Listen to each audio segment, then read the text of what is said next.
Hello students, welcome to the second part of work, energy and power. Now today we are studying about first positive, zero and negative work done.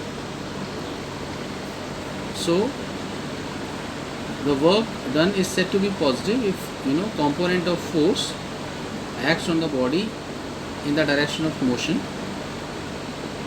and the angle between this component of force and the displacement or direction in which the body is moving should be either equal to 0 or greater than 0 but less than 90 degree, because work done is F into S cos theta. If theta will be 0, then even cos 0 is 1, the work done will be positive.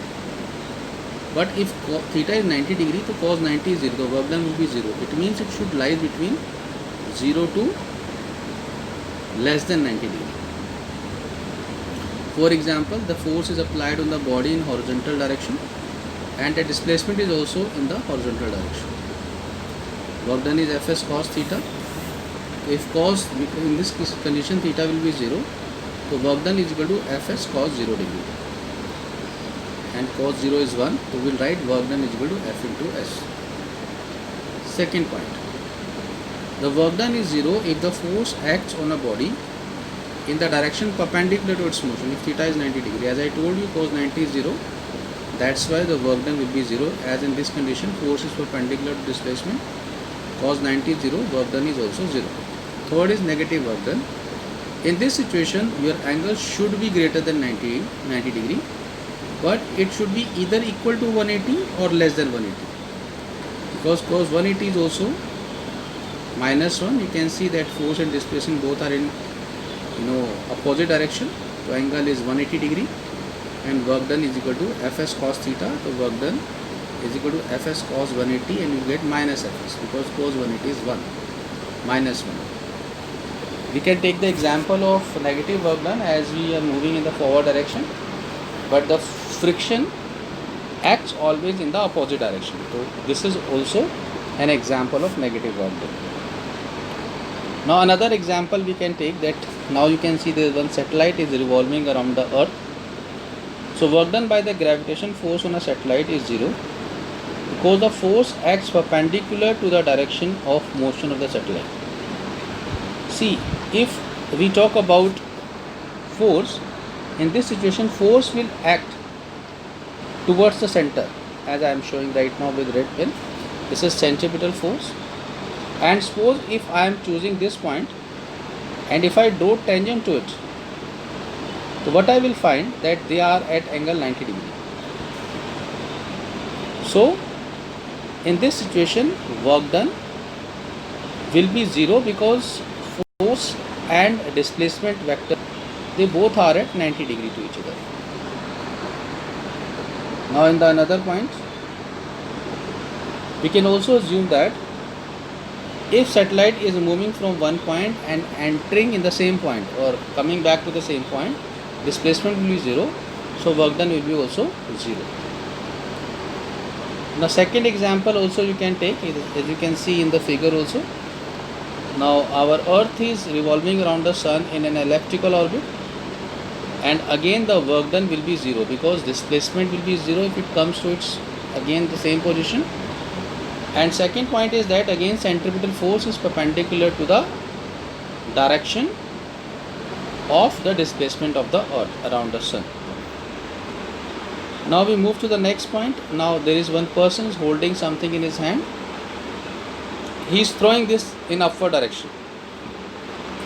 When we throw a ball vertically upwards, the work done by our force is positive, whereas the work done by the gravitational force is negative, since it acts in the direction opposite to the motion of the ball. Because we are applying force in the upward direction, that's why ball is going up, but gravitation force is acting in the downward direction, that's why it is going to be negative.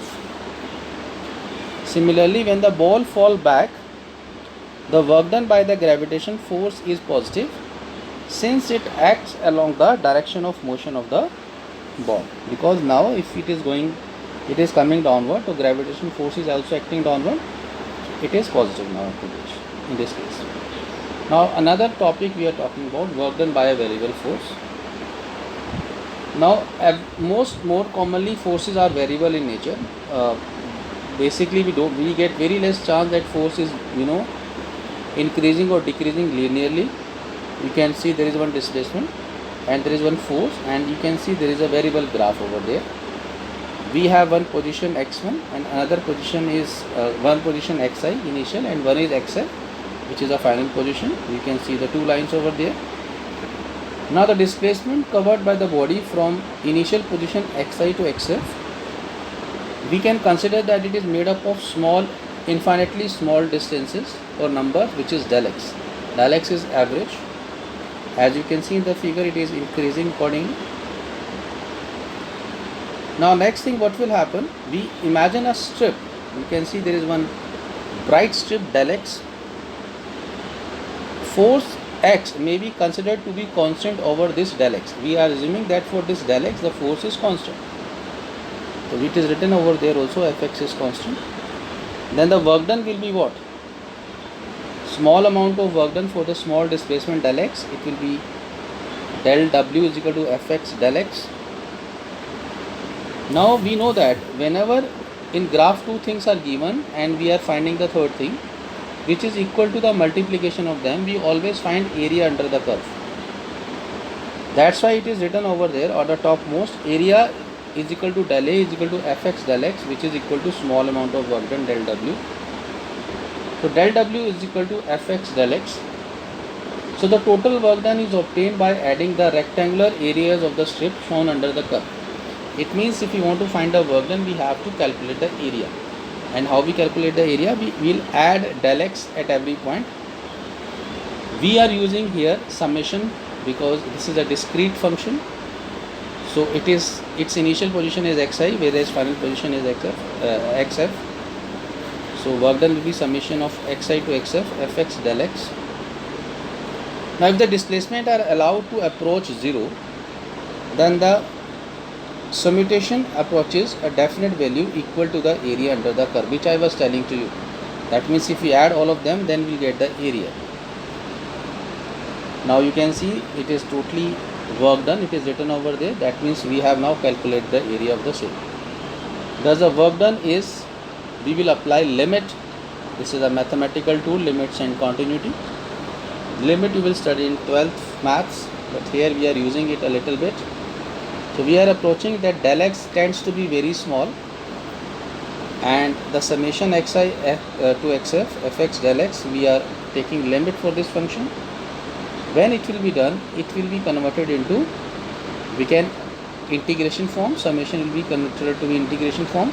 Now this discrete function will be a continuous function, and the limits are from xi to xf, fx del x will be there.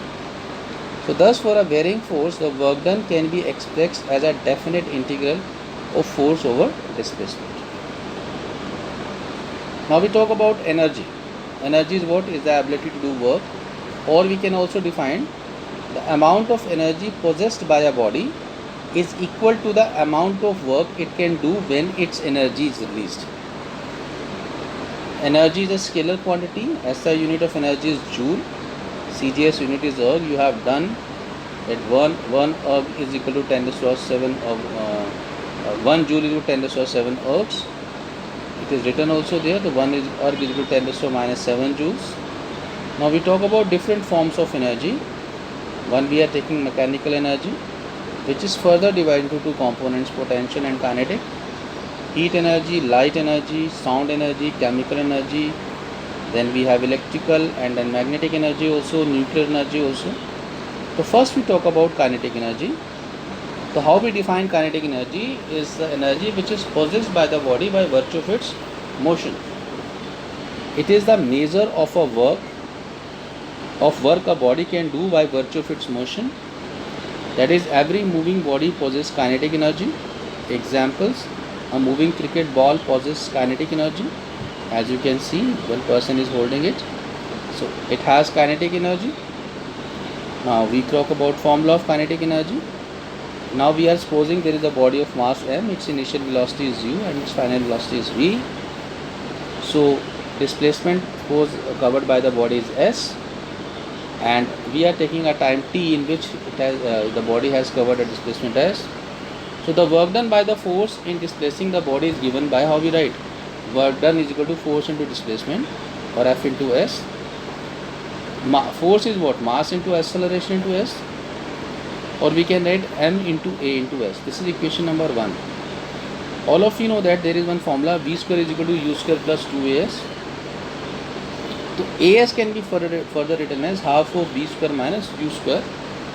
So if you put this value in the equation first, you get work done is equal to m into, in place of as you are writing half v square minus u square. So finally it becomes half of mv square minus u square, and half, if you open the bracket, we get half mv square minus half mu square. Half mv square is the final velocity, final kinetic energy, sorry, and half mu square is the initial kinetic energy. So therefore we can write kinetic energy as half mv square minus u square. Now if the body is supposed to be initially at rest, then it has only final velocity v. So kinetic energy will be also half mv square. Half mu square becomes 0. Now there is one note, kinetic energy is directly proportional to the mass and directly proportional to the square of velocity of the body. It means if you double the mass of any body, kinetic energy will also become doubled. If you take the half mass, kinetic energy will be also half. If velocity you take double, kinetic energy becomes 4 times. If you reduce the velocity to 1/2 value, then it will be 1/4 of the original value kinetic energy, because it is directly proportional to the square of velocity. So whatever you will do with velocity, it becomes the square of that. If you are doubling it, it becomes 4 times. If you are reducing half to half, it becomes 1/4 times. Kinetic energy is always positive. Why? Because mass is always positive, and if velocity is negative anyhow you are taking, but you are squaring it, so it becomes also positive. Kinetic energy is a scalar quantity. Now we talk about the speed. We can also use speed in terms of velocity for the formula of kinetic energy, because kinetic energy is a scalar quantity and speed is also a scalar quantity. So if you are using speed in place of velocity, it means the same thing. Now this ends the second part of the work energy and power. Thank you, students.